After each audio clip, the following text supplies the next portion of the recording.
right in, the energy definition. Nobody's got any questions to kick us off with? How cheap how cheap, like, what was your expected like price for the simple diet assignment? Cheap as you can go, Cam. So the goal would be that effectively you would be only using probably about, you could probably get by on $3 to $4 a day. It's going to be an incredibly sad diet because effectively all you're going to be doing is drinking whole milk and having raw eggs.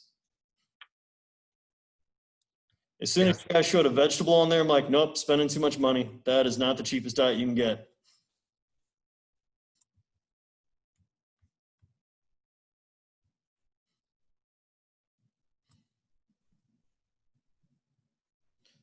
So tonight we're going to go ahead and talk about digestion.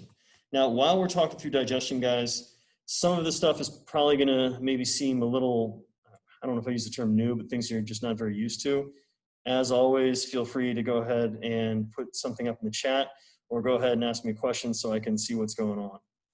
So effectively, what we're looking at is the entire system here, which effectively is going to start with your mouth and come out the other end. Now, it has its own physiology of how this is going to occur. So this is the different parts of the system that are going to do different things. That's okay, Blaine. And then we have the chemistry, where we're literally going to be using enzymes to break down a number of our macronutrients. So we're going to be able to get them into our body, which gives us how we're going to break them down, and then how we're going to pass them through, package them up in the case of things like fats, or we're just going to break them into the simplest components we can and convert them where we need to when it comes to amino acids and carbohydrates, specifically into glucose. Now, digestion starts in your mouth. Because we're going to chew food and that's going to help us break things down, but we also are going to have saliva. The saliva has both lipases and amylases, which is literally, we're going to start digestion of carbs and fats in the mouth. We're going to start digestion of protein once we get into the stomach. Now, as we leave the mouth, we then have the esophagus, and the esophagus is effectively attempting to be a one-way track from the mouth to the stomach. This is a major design flaw when it comes to the human body, because it turns out the air hole and the food hole is the same freaking hole for a bit of time. So if you get food stuck in the air hole, what happens to you? You choke to death. Absolutely. Thank you, incorporeal voice in the back of class. So we obviously want to chew our food well enough that this is not an issue. Now in our stomach, this is where we're going to be breaking food down, specifically in an acidic environment, so that we're going to be able to go ahead and now be able to break down proteins along with break down food in what's known as chyme. Once it gets into the small intestine, which has 3 different parts, and I really enjoy the names, guys, I'm not gonna lie to you. It goes the duodenum, the jejunum, followed by the ileum. So DGI. The duodenum is where we're going to have the mixing of all of the major enzymes and the bicarbonates. So we're going to bring the pH up, and we're going to go ahead and start breaking down those macronutrients even more so, specifically for things like protein. That's going to be where we're going to have a lot of different enzymes being dumped in. Then we're going to be getting bile that's going to be coming from our liver. That's really important for emulsifying fats, which can allow us to break them down and digest them. And we are going to then go into our jejunum, where we're going to be taking up mostly our carbohydrates and proteins, and then we get into our ileum, where it's more of our fats, vitamins and minerals throughout, and then finally we get to our large intestine. Now, sorry guys, the gallbladder is the in-between between our actual liver and our digestive tract. That's where we're going to hold a little bit extra that bile salts so we can remove it. If it gets inflamed and becomes too big, you have to have it removed. Not a great time, but it happens. And then the ileocecal valve is the valve literally between your small intestine and your large intestine. Once we go to our large intestine, you do have your appendix, which we're going to learn about all the way at the end of class, which hopefully one of my friends is going to come guest speak to you guys about the microbiome, is important for essentially having the last vestiges for a place for the central bacteria inside of your body to hide in case of obviously some type of illness. Now our large intestine is where we're going to pull back in a lot of fluid that we've dropped in already. So notice the table where it says daily secretion of intestinal juices. And we're talking liters here, guys. So a liter of spit. Any of you guys that have ever had to be a wrestler and try to lose weight, that is a way that you can lose weight by spitting in a cup all day. It's miserable, but it works. You then are going to have a certain amount of gastric secretions, pancreatic secretions, bile, and then your small intestine is constantly also dropping in fluid to keep everything in solution. It's in our large intestine. That's where we're going to be pulling a lot of this fluid back in, along with some minerals and the occasional vitamin. But then after that, it hopefully is going into the toilet after we get to the very end of the wonderful colon. So the question I've got right now, and guys, you don't have to send the questions privately. You guys can put them up to the entire group, which is, does proteins, vitamins, fats, etc., all break down and absorb in the same organ or place? No, they do not. And we're going to get into that. And yes, they're going to break down at different spots throughout our digestive tract, and it depends on the complexity of each of those macronutrients whenever we are going through the different regions and where we're going to be taking them in. So it's going to get weird, but it's also kind of fun. Now, the simplest way to think about digestion, guys, is if you see it twice, you didn't absorb it. Now, when I say you see it twice, what does that mean? It was in the toilet whenever you use the bathroom. So if you ever go to the bathroom and there's a chicken wing staring back at you, you did not absorb that chicken wing. How many of you guys now realize that you didn't absorb all that corn? You're welcome. Now, this is important because our bowel movements actually are always going to be linked to our health, not just the frequency and essentially what they're made up of, but then literally the quality of them. So we literally are going to be talking a bit about poop because it turns out everybody does it, and it's an important function of the system. Now, our digestive tract itself is going to be regulated through the wonderful negative feedback cycles we've been talking about all class long. Now, our first stop, once we've chewed and swallowed the food, it's then going to be in our stomach. Now, if our stomach is massively full, it's going to cause your pyloric sphincter, which is the one between your stomach and your duodenum, first part of your small intestine, to open to allow the food to go in. However, if there's a high fat content, carb, protein, energy in general, osmolarity, and or very large particle size, it's going to slow that down. That's a good thing because we want food to be somewhat digested thanks to all of the wonderful acidic environment and the effects of pepsin, which is the major enzyme for protein digestion inside of the stomach, to have some time to work. And notice, guys, the different areas of the stomach and what it's going to go ahead and secrete. So pepsinogen is the precursor to pepsin. What happens is once it gets released into the acidic environment of your stomach, that's where it's going to go ahead and be activated, because we have different cells that line the border of our stomach, some that are specific just for releasing hydrochloride, and then some that are important for releasing the wonders of pepsinogen. Gastrin is a signaling hormone that's going to tell the body to release more of our digestive juices to help us with effectively breaking down foods. The fundus is the upper part of the stomach. And when we talk about esophageal reflex, that's literally a failure of that esophageal sphincter to fully close and not allow food to effectively come back up. Now, here is a very, very short list of gastric hormones and where they're going to be secreted, along with what's going to be their general effect. So notice, guys, that gastrin, where it's telling us to literally secrete more, so we're going to be able to digest inside of the stomach, secretin in the small intestine, which is helping to release not just water, but bicarbonate. That bicarbonate works as a buffer, and it's going to bring the pH up rapidly once food is leaving our stomach and now going into our duodenum, so we don't literally digest our duodenum due to how low the pH is. How many of you, who wants to go ahead and try to pronounce CCK? Who wants to go ahead and try to pronounce that one? Come on, guys, somebody give it a shot. It's a lot of fun. Cholecystokinin.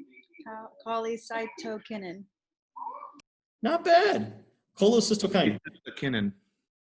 Cholecystokinin. Kinin, yeah. Cholecystokinin. Cholecystokinin. There you go. First time. Yeah. Now that one's fun because it's not just going to help stimulate our pancreas to work, but it's also going to stimulate our gallbladder to contract, and it's going to slow down our gastric motility. So it's literally going to make sure that we're not trying to rush food through our digestive tract. We then have gastric inhibitory peptide, GIP, which is also coming from our small intestine, which is going to be telling us effectively to slow down again, because we've got the greater amount of nutrient density, the slower we have to be with the digestion. With smaller meals, you can move them through faster because there's not as much nutrients. And so we're not going to worry about not extracting everything. The body is really, really good at breaking down and fully digesting everything you put in it, which is once again obvious because check the toilet, because if you didn't digest it, you're going to see it there the second time. Now, glucagon-like peptide 1, that's being released by our ileum, which remember is the final portion of our small intestine, as is guanylin. And both of these are going to be important with not just slowing digestion, but also making sure that we're doing a really good job of removing as much water as we can from our bowel movements so that we're not going to dehydrate. Now, one thing that I didn't really touch on when we were there, the previous slides, it's really important that our gastrointestinal system works correctly. Specifically, that our large intestine is going to pull water back out of essentially what at that point would no longer be chyme. So that would be effectively, you're transitioning into essentially stool. And if we are losing too much water, we're not picking up enough water from our stool, guess what you now have?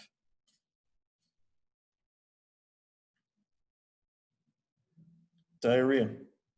And then if we're extracting more water from it and we're not getting enough fluid going through our system in the first place, so we're trying to extract even more so we don't get dehydrated, that's where you have constipation. Once again, why your bowel movements matter, because it does give you information over your general overall health. Now, when we had the earlier question from Sean about the digestion in the different areas, here is literally the list of the different digestive enzymes and where they're going to be working, okay, what they're going to be breaking down, and then what they're going to be turning it into. So notice our salivary amylase and our pancreatic amylase, both of those are going to break down large complex carbohydrates into maltose, which is going to be a disaccharide. We then have on the actual brush border, so the cells that line our small intestine, the enzymes maltase, sucrase, and lactase. And those are going to break down those disaccharides into those simple sugars, and then we're able to take them in the body. Now, when it comes to our lipids, we've got our lingual lipase and we have our pancreatic lipase. Both of these are going to break down these triglycerides into fatty acids and monoacylglycerols. I do love the fact that they actually have an error in this table, because notice where it says lingual salivary glands for the mouth, and then followed by a substrate is starch. Starch is not a fat. Is butter a carb? So that is literally a mistake in the book, and I refuse to change it because it always entertains me. And then we have our proteins. Proteins are very complex. So initially that pepsin inside of our stomach is taking these big complex proteins and breaking them down into polypeptides, so long chains of amino acids. So these polypeptide chains are then going to go in your small intestine. And that's where trypsin, chymotrypsin, carboxypeptidase, and elastase are all going to chop those polypeptides into individual amino acids, dipeptides meaning 2 amino acids together, and then tripeptides meaning 3 amino acids that are individually together. And notice how they each work in specific pH ranges. So the ones that happen to occur in our stomach work in very low pH environments. The ones that work inside of our digestive tract are working in much higher pHs, in fact, higher than your typical water, which is going to be at about 7. So it's a slightly basic environment.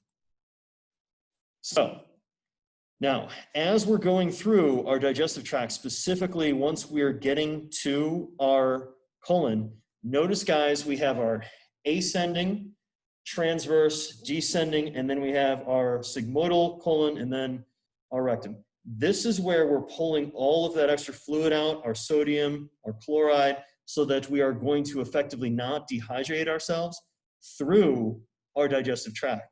Now, notice that appendix right there. That some people refer to as a vestigial organ, but what literally your digestive tract, specifically your colon, has a huge amount of bacteria inside of it.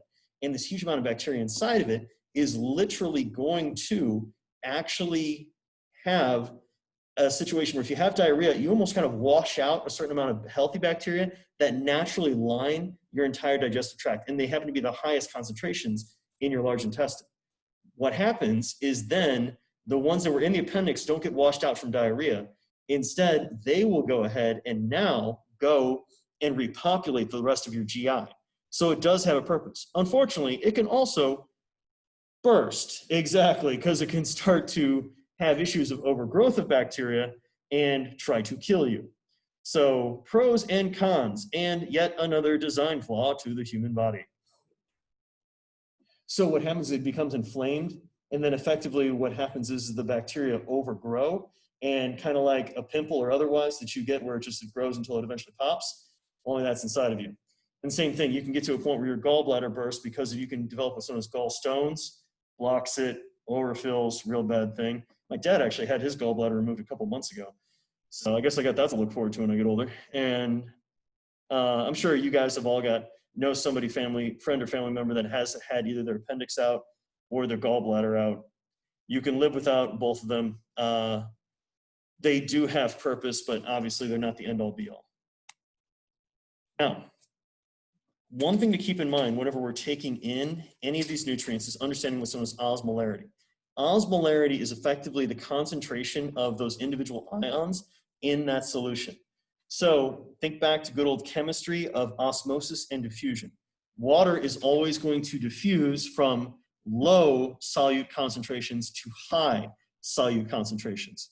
So when we think about fueling athletes, specifically when it comes to their hydration, we always want to make sure that we're giving them solutions that happen to be slightly hypotonic to what their body is. So that way, they're going to be able to pull that water in out of their GI into circulation far more quickly. And like anything else, we're going to be limited on how quickly we can effectively empty our stomach after a large meal.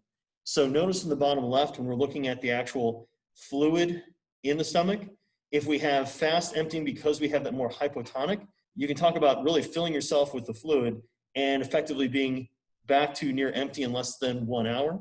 Whereas if you happen to be using more of a hyper or at least an isotonic solution, you're not going to go ahead and be able to get it to be taken up as quickly.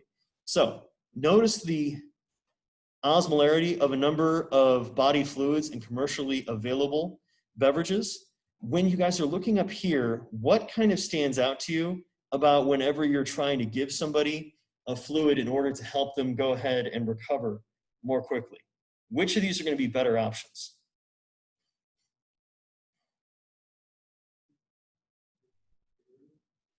Notice it's actually hypertonic to the body, so it's actually not going to be as good for getting you to recover quickly. And you're not going to drink the sweat of another human being because that's just freaking weird. But it does give you an idea of what you're losing when it comes to your own electrolytes, so it gives you at least a ballpark idea of what you want to shoot for. So key is you can get something like Gatorade, but you actually want to water it down. So that way it's going to be hypotonic as opposed to hypertonic. Because Gatorade, Powerade, most of those beverages that are sold in the US, they are over sugared and over salted so that they taste better, not because they're actually going to be as useful for health and performance. So would like Pedialyte be a better alternative to Gatorade or Powerade? Yeah, Pedialyte is probably going to be closer to the Lucozade. Lucozade is a relatively popular type of sports beverage in the UK. And Jakundrup is actually from Europe. That's why he's got, notice the difference in Powerade between American version, extra sugar and salt, because that's what you need. Because American athletes are somehow different. Sorry for doing that voice. But good point there, Jake. Now, in reality, what athletes do we really need to care about rates of gastric emptying for?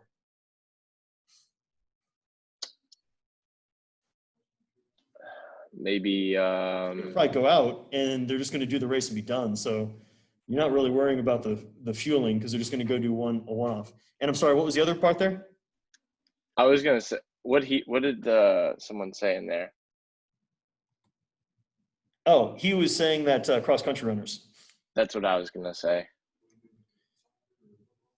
It could be a soccer player so that they can actually, you know, finish the beverage or at least, you know, be getting enough in their system that it's not going to cause a decline in performance from, you know, just the weight of the fluid. I Basketball. guess football. Yeah, potentially football. Exactly. Sports where you're going to be playing for a long enough duration that, especially depending on the weather, dehydration can be a real issue. Now, if you said marathon runner, absolutely. If you would, because in fact, unfortunately, a number of marathon runners every year die from what's known as hyponatremia. They literally drink too much water while they're going and not enough sodium, and they effectively dilute their own sodium levels enough that it kills them. Which is terrifying to think of. So we want to make sure that we're appropriately replacing not just fluid loss, but electrolyte loss as you're going through those races. So good. And then Abby, what do you mean by absorption? As in like what's being more rapidly absorbed?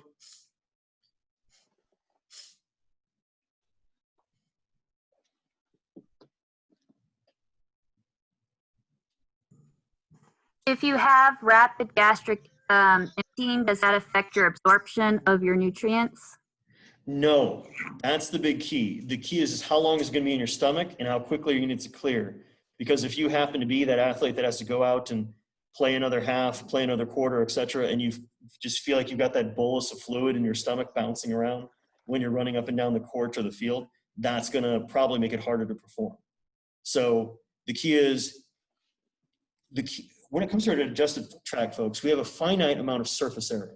This surface area is where we're able to absorb all these things. The stomach itself has obviously a decent amount of surface area, but if we can get it out of the stomach and now can go through all of the small intestine, we've got a lot more surface area where it can be taken in, so it's not going to be sloshing around as much. Okay, Sean, when you say which is the most important to digest in our system then, what do you mean by that? And Jai, that is probably going to be fruit juice that's sugared up because this is America. Well, I meant like which one is kind of like the most important for like, I guess the glands, or like which organ is the one that I guess breaks it down or is the most important? Okay, so the answer to that is all of them. If you don't have a stomach, you're not going to be able to really the meals you're going to have to eat are going to be really, really, really small, and you're going to have to effectively be grazing like you're a cow, only with actually like more simple foods all day long. If you don't have the first part of your small intestine, you're going to not really have your typical enzymatic dumping of otherwise. So you're only going to be able to break down things that are like elemental foods, meaning like pure amino acid supplements, pure glucose, almost pre-digested fatty acids. If you are missing your jejunum, and this actually does happen, people have to have bowel resections. You don't do a very good job of digesting carbohydrates and protein. If you're missing your ileum, you do a bad job of digesting proteins and fats. And if you're missing your colon, you do a horrible job of dealing with your own hydration levels, and you literally have to poop in a bag for the rest of your life. Whereas if you're missing your liver, you die, that's it. And if you're missing your pancreas, you die, and that's it. There actually was one individual, and this was years ago when I was doing my master's in nutrition, who literally had to have effectively a full bowel resection. So he was on what's known as total peripheral nutrition, TPN. So literally all of his calories every day of his life came through his veins. They literally effectively IV'd him all of his protein, his carbs, and his fats, and his vitamins and minerals. And he was a skinny, skinny dude. You can live like that, but I don't think people would call that living. What about food absorption like protein timing for recovery or carb timing performance? Great question, Blaine, and we are going to get way into that in a little while, specifically when we get to those individual macronutrients. We're going to touch on them a little bit today. Which one is more important between the liver and the pancreas? Which one is more important than the liver or the pancreas? Now, if it's asking for digestion of the nutrient, your liver is more important for digestion of fats. Your pancreas is more important for digestion of protein and more important for carbohydrates.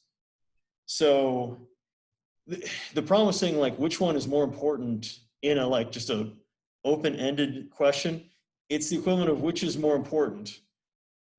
Having a gas to breathe, no, I can't even think of Yeah, I can't even think of anything that would be like the same. Oh yeah, like which is more important to have? A brain that functions or a spinal cord that works? Like I'm not picking one or the other. You want both. Like I don't want to be a vegetable and I don't want to be trapped in my mind with nowhere to go. So now let's talk about the absorption of those individual nutrients. And this is a good question that Blaine put out there because remember, carbs and fats immediately start being digested in the mouth. Proteins start immediately being digested inside of our stomach, but we're not really taking everything in until we get to our actual inner layer of our small intestine. Now, water, we're going to be able to pull a little bit through the stomach, but a lot more when we get through the GI. Some minerals get absorbed through the stomach, very few of them. Actually, your fun fact, the only macronutrient you absorb through the walls of your stomach is alcohol. That's literally why if you've had a big meal before you go drinking, your tolerance is much better because it slows down the amount that you're absorbing through your stomach. Where if you drink on an empty stomach, it hits you super fast because you don't have that area between. Now, in order to increase that surface area, like we alluded to earlier about the reason we want that gastric emptying, Abby, is that not only do we have all of these individual folds inside of our small intestine, then those folds in turn are going to have individual villi, and those villi are going to have these individual microvilli. So we just massively increase the surface area that we can absorb as we go throughout our GI. So yes, you've got, usually some will say 10 to 25 feet of small intestine, but thanks to all of that extra surface area, it ends up being closer to almost like a football field's worth that you have, literally, if you'd flatten out all those villi to the full surface area you can, which just makes it really easy to absorb a lot of things. Now, when we're talking about carbohydrates, if we just had a starch, we would obviously start with using an amylase to break it into those disaccharides and oligosaccharides. Now, here's the thing, and this is where Blaine's question is important. Now, what could I have somebody take so effectively I skip all of these different enzymes for carbohydrate digestion?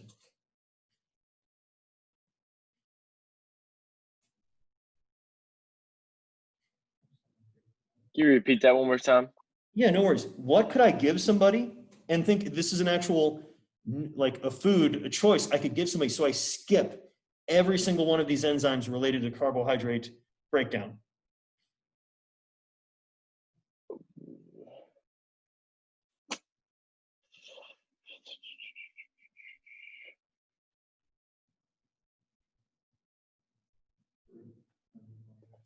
Can we get a hint? You give them pure glucose. Yeah. So the key is these enzymes only have to be used, amylases only have to be used if you're taking in complex carbohydrates. Now, these disaccharides, so when you guys drink soda or Gatorade, Gatorade usually has sucrose in it, which is glucose and fructose. Those are on the intestinal layer and they have to be taken in.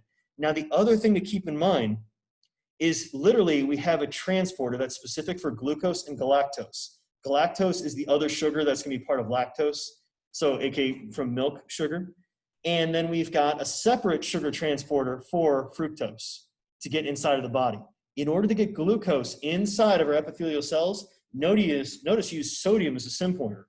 So if your goal, Blaine, is to get in more carbohydrates during your workout or post-workout, you literally want to take in plain pure glucose, plain fructose, and take in some salt while you take in that glucose, because that's going to enhance your natural absorption from that meal. Does that make sense when we're talking about carbs? Now, that's why you see in a lot of those sports beverages, that's why they have those things in there. Like, why would you put fructose in a sports beverage? Well, because in reality, you only have so many of these transporters. So if you throw in a massive bolus of glucose, it doesn't matter that they don't have to use an enzyme. You just literally have too many people trying to go through one door, and they can't use the same door that fructose does. So if you take fructose with it, then you've got two different carb sources that can use their own doors and use the salt to help speed that along. Questions there, guys?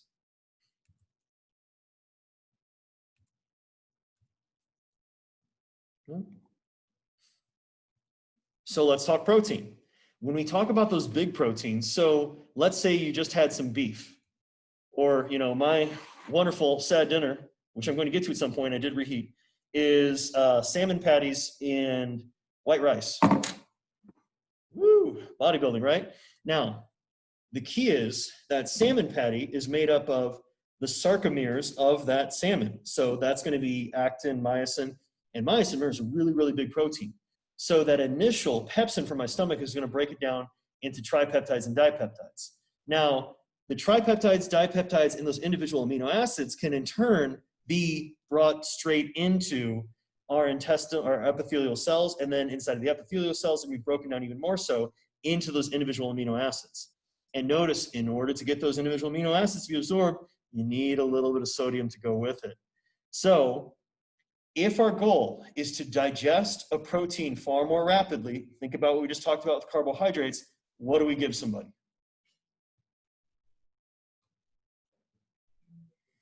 Dipeptides, tripeptides, and plain amino acids, because they're going to be digested far more rapidly. And whey protein is actually made up of a lot of really short polypeptide chains. That's why it's so rapidly digested. Whereas casein protein, which is the other fraction of milk protein, is made of very long, complex proteins that actually fold in on themselves that make them resistant to digestion. That's why they usually tell you casein protein as a nighttime recovery, because it's a slower digesting protein, as opposed to, once again, using kind of that milk protein. Question there. Does that make sense when it comes to that protein timing and recovery blend? Do you feel like that's kind of answering what you're looking for?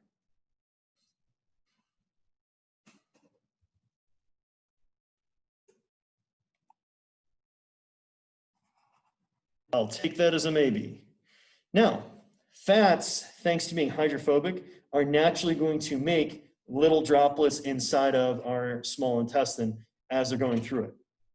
Those bile salts are going to work to emulsify those fats into smaller droplets.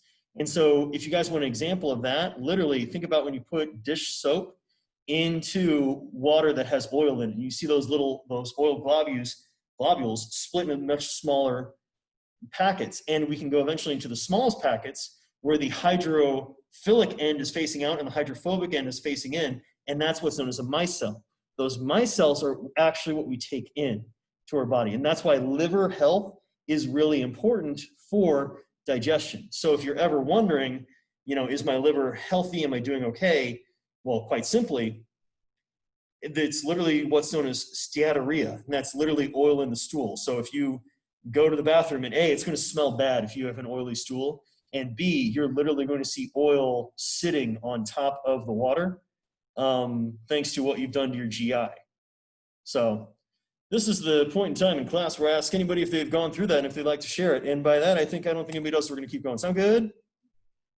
Sounds good. Cool. We'll move on. Now, what's really also fascinating, guys, about fats is just like with carbs and proteins, there is little ways that we can kind of get them to be more easily digested. And that's literally through medium chain fatty acids. So AKA MCT oil literally does get absorbed far more easily from our intestine into our bloodstream because there's such small fatty acids, they don't have to form up into micelles and then be brought in and then repackaged into what's known as apolipoproteins and phospholipids. Now, those are then packaged into really big forms known as chylomicrons, and that's where we'll eventually get things like high-density lipoprotein, low-density lipoprotein, and very low-density lipoproteins, LDL, HDL, VLDLs, because it's a combination of protein, cholesterol, and fatty acids, packaged up, ready to be sent through the body. What's that? TAG stands for triacylglycerol. So it's just going to be, it's just putting it back into triglycerides. Now, let's talk about some vitamins and where we happen to digest them as we're going through our wonderful digestive tract. Where, notice guys, most of these are going to take part in one area or the other. And the really interesting one to me is going to be when you're looking at, yes, B12. notice we have to get an intrinsic factor which literally binds to it while it's going through the stomach, but then it's not taken up until we get to the jejunum. So as you get older, if you have less functioning of your parietal cells for the making that intrinsic factor, you naturally have lower absorption of vitamin B12. And all of these B vitamins are important precursors, or they're components of different parts of energy production. Vitamin C is obviously very important for our wonderful, connective tissue health and collagen production. And then our vitamins A, D, E, and K, since they're the fat-soluble vitamins, they're actually going to be packaged up into those micelles as well. And that's why taking in your fat-soluble vitamins with a source of fat can actually help a little bit with that absorption. Questions there about vitamin absorption and going through without our digestive tract?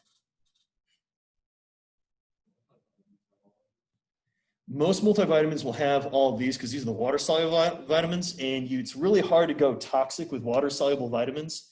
This is why if you do like a whole lot of Flintstone vitamins or any other type of vitamin supplement, you might go to the bathroom and be like, why is that fluorescent orange or something like that? That was you literally peeing out the excess B vitamins. Yeah, it's very hard to go into issues of toxicity there.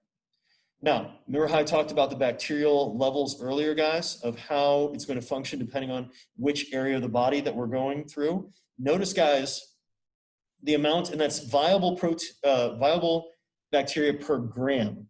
Now, 0 means 0. 10 to the third power means literally 1,000 bacteria that's viable per 1 gram that we are sampling of your own stomach. Now, when we go to your jejunum, which remember, guys, is that first part after the duodenum, now we're all the way up to 10,000. When we get to the ileum, now we're getting all the way up to 100,000 and into the millions. And when you get to the colon, you're literally getting into the trillions of individual bacterial cells. And the greater diversity of these bacterial cells, typically it seems to be better health, along with having an appropriate amount of bacteria in your GI, meaning it's not sparsely effectually habituated. And there's some research coming out showing relationships to microbiome, to things like mental health and overall physical health. Now, let's go ahead, guys, and we're going to have some fun finally having you guys talk about different realities that you can have of good old GI problems, both during and after exercise. So we're going to get you guys to go ahead and be randomly assigned into groups. You guys are going to have 3 separate groups. Group 1 is going to be looking at the physiological causes of gastrointestinal upset, both during and after exercise. Group 2 has got the mechanical, same thing. Group 3 is going to be nutritional causes. And I want you guys to think of at least 2 examples of how this would happen for you, or maybe you've seen this happen to someone in your own past, or you can always just make something up that's applicable. And what we would try to do, obviously, with our athletes to avoid each of these issues. So 1, physiological causes, 2, mechanical, 3, nutritional. What are those causes? What are some examples that you guys can think of or you've maybe experienced? And then what we can do to make sure it doesn't happen. So are you guys ready to be put into the random groups, or do you guys want me to say that again?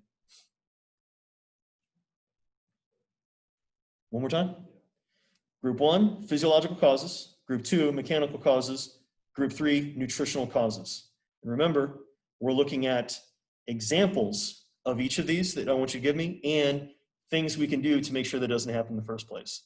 So I'm going to get you guys in those breakup rooms, and we're going to have some fun. Okay, here we go. Once again, the reason we care about discretionary calories is, especially if you have an athlete that's having a hard time gaining weight, it sounds pretty appealing to, hey, you're going to do your normal meals, then you're going to finish your day with 2 slices of cheesecake, or you're going to get to eat a bunch of candy post-workout, or you're going to get to do even, a big bowl of cereal before you go to bed. Like, all those sound like great little carrots to have to give somebody those extra calories for the day. Or if that's the thing that gives them a little bit of sanity after having a nice and, relatively structured diet of only quote unquote clean food. So they've been doing a bunch of lean proteins, vegetables, and then better sources of carbs and fats. Be like, hey, you got 200 calories at the end of the day, which isn't a lot, but you got 200 calories to do whatever you want. So that could be one of the many different types of candy bars. That could be like a small serving of some type of ice cream. That's giving them something that it's like, that is the food that they really enjoy. Yes, it's not as much of it as they prefer, but a little bit tends to be better than nothing, depending on the psychology. Some folks, and I'm sure some of you guys are just those type of people too, where you're not going to ever have 5 Doritos. You're going to eat the entire bag. You're not going to have, you know, every pizza is a personal pizza if you believe in yourself. So it's better if you just think about either using smaller servings in the first place. So that's where literally you see those fun size and other options they could do, or just something so they're going to be able to help maintain sanity. And once again, when we're really trying to lose weight, the discretionary calories go away, unfortunately. Now, aside from keeping in mind the receptors and segments and how that's going to occur for digestion of our macronutrients and our micronutrients, another thing that I want us to talk on is a little bit about GI disorders, and more importantly, what is the mechanism? So we're going to put you guys into 5 groups, okay? Ask questions before we put you in those groups, okay, guys? Each group is going to tell us what is the actual mechanism that causes this GI problem, okay? What is the specific mechanism? And then how, if we know the mechanism, what we can do to help avoid it, and then what natural complications occur from having this GI issue, okay? Does everybody feel pretty confident with the basic intro right there? So group 1, you guys are going to go ahead and talk about celiac disease, how that's a thing, what it really means for digestion of that individual.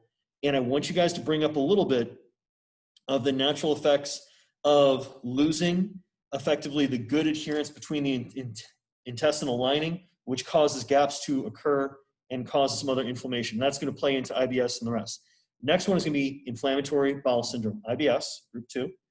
Group 3 is going to be Crohn's disease, which is going to be very similar to IBS. It's going to be different, okay?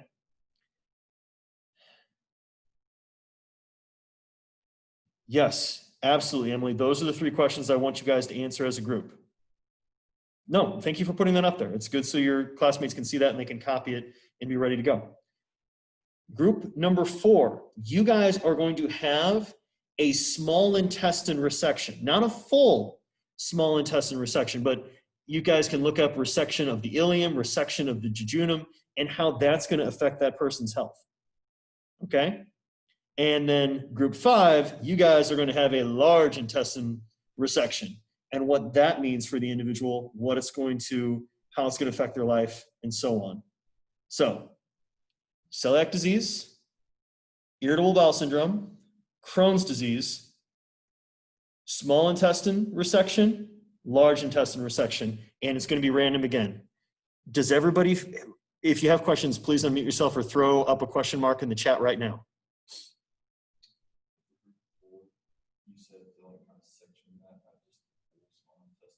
That can occur where you have to have a full small intestine resection, but that's pretty rare. But it's not as rare for people that have a partial small intestine resection. And sometimes that's sadly actually something they do for really uncontrolled Crohn's or IBS.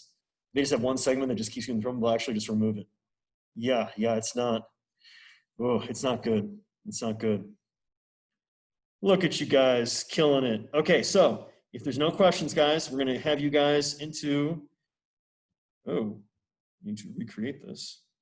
And we need to go ahead and do 5 rooms this time. And have fun, guys. You guys are going to have 5 minutes. Give it some go.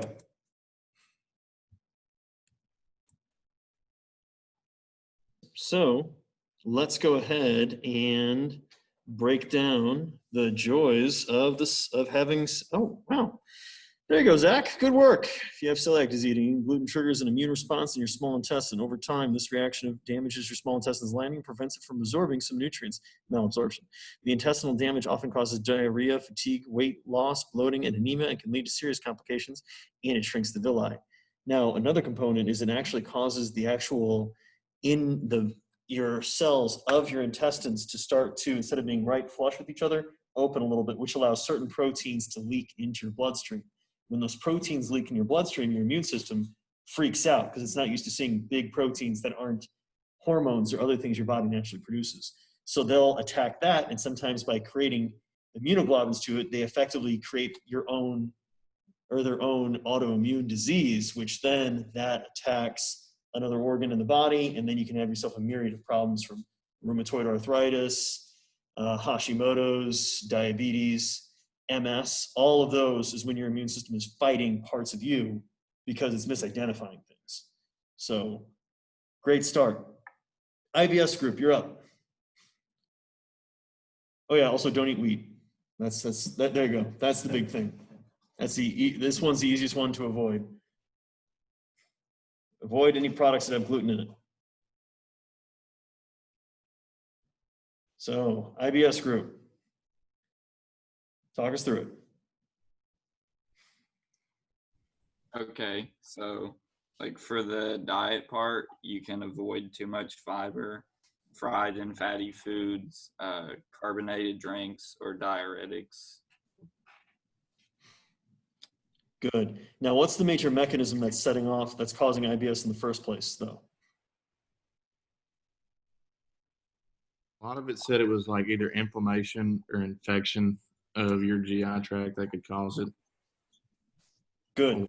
What causes that initial inflammation? I guess certain foods may not react well through your GI tract, and they could cause inflammation. Good. Possibly. How do those foods cause inflammation and react to your GI?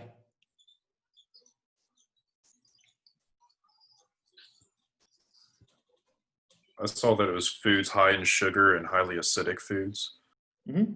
Mm-hmm.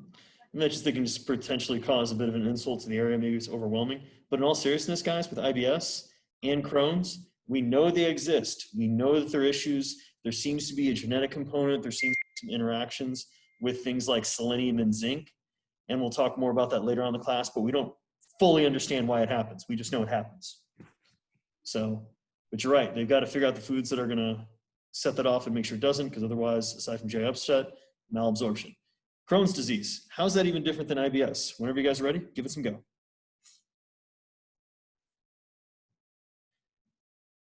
Nice.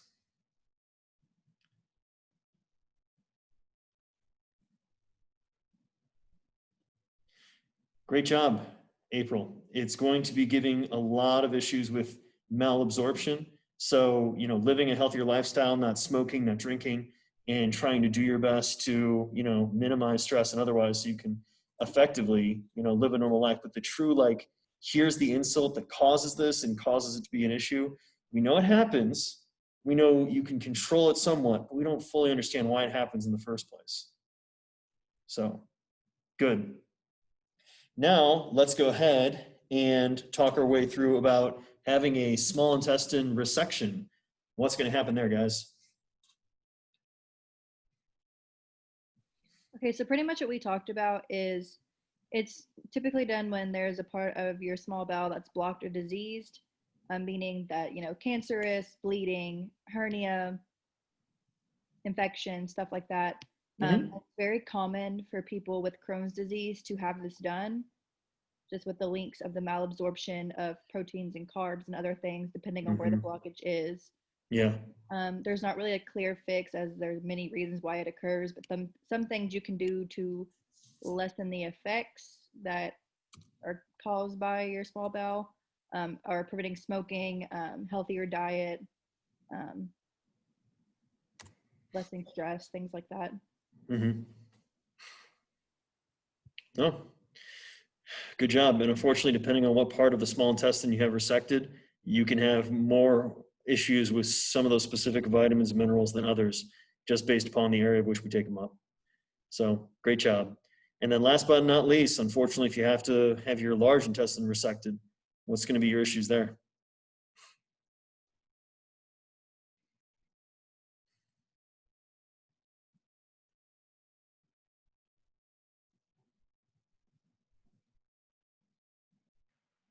So we talked about how it's kind of similar to the small intestine resection, where There's not a whole lot you can do to avoid it. Obviously, healthy diet, healthy habits.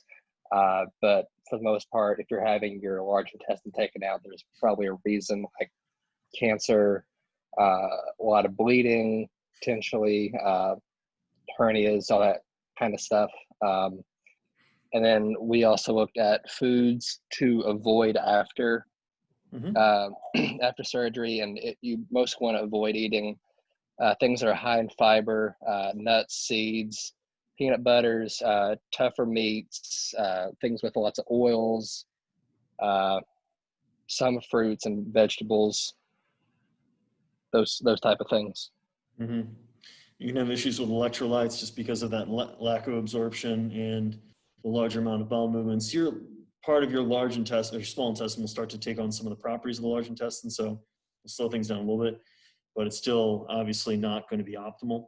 So, these are very rare, but at the same time, they help paint a picture as to why we care about each of these segments of the GI, what can happen with issues with absorption. And over a long enough time period, guys, you're going to have an athlete or a student or a patient that has one of these situations. And just understanding, you're just trying to control what you can, understanding, obviously, we don't have full solutions yet. Hopefully those will happen at some point in the future, but we're just not there.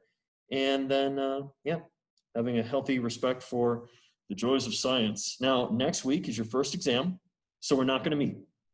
Now, you guys are going to do the exam, taking it as an individual first, and then after that, taking it as a group. So when you take that exam as a group, how do you guys want to split up your groups? We should probably figure that out, even though we don't have everybody. So I want you guys to effectively do it in groups of, 4 to 5. You guys can go ahead and figure out, who all you want to be grouped up with, and you use some type of service that you guys can meet up and talk through it. Worst case scenario, we can still technically have class, and I'll just randomly assign you guys into breakout rooms, and you guys will just take it with your groups. Just make sure you take it as an individual beforehand. Don't forget, Blackboard lets me know if you've taken it first before you take it as a group. So, if I see you doing that, it's going to be an automatic 0 because, that's not cool. But I don't think we're going to have that issue. Are there any questions you guys would like me to go ahead and review right now? And if you guys already know who you want to be kind of in a group with, you can feel free to throw that in the chat right now, or like, hey, me and this person are probably going to take it together. Does anyone else want to join us? And so you guys can effectively kind of start to group up. And the idea is it's going to be, groups only have to be 2 people. I don't want them to be bigger, though, than 5 people. So do we take the test before the class starts, or is Yes. there a time frame? Okay. Yeah. So it's already up and online. You can take it whenever you want, but once you hit start, you got an hour and a half to do your best on it. It's a lot of short answer. There's some multiple choice. And, for sure, make sure you know everything that goes into calories in and calories out. Make sure that you understand, the basics of the digestive tract and what's going on as we're going throughout it. Make sure we just understand the basic things with each of those chapters. So energy balance, estimating needs, what is the basics of nutrition, the big blocks, but definitely the whole calories in, calories out, and how the one affects the other one. You got to know about how when you're in the caloric surplus, or you're trying to gain weight, not just is your thermic effect of food going to be bigger because you're taking in more. As you gain weight, your resting metabolic rate is going to get bigger, so you're burning more calories. You're probably going to fidget more, so your NEAT's going to be higher. So it naturally becomes harder and harder to gain weight the further you go. And the exact opposite is true when you're dieting, because those are big components of this class that you have to understand before you leave. So any other questions, comments, concerns? I know we ran a little long tonight, but next week we don't have to meet. So you guys just figure it out when you guys want to make sure you take those exams, and make sure you take your individual and your group one before, obviously, the end of that time period. And if you like, oh, I forgot to take it in time, I'm sorry, guys. You could take the exam the second I hang up and finish up the lecture tonight if you wanted to. So you got time. Stay safe out there. And if you guys are having issues, if you guys have got some last minute questions you want me to go ahead and answer because you can't think of them right now to review on, email them to me this week, and I'll shoot like a little video and put those up on YouTube so you guys can watch those as literal, like direct answers to your questions. So does that sound good, everybody? If you don't mind letting me know in the poll that this is a yes, and then you're going to open back up the chapter quiz. I thought it was just always due Thursday night at midnight, but this one expired at 6:30 p.m. tonight. Emily, I'll try to open it back up, but in the future, let's make sure we try to take the quiz before class starts. So, Well, the chapter quiz, like the homework quiz was due before class starts, but like the chapter quiz was due at 6:34. okay. Yeah, I guess I'll open that up and just be nice to you guys just tonight, but don't let it happen again. Anytime. You guys stay safe out there and let me know. Like I said, if you got any of those questions you want me to help you guys review on, otherwise,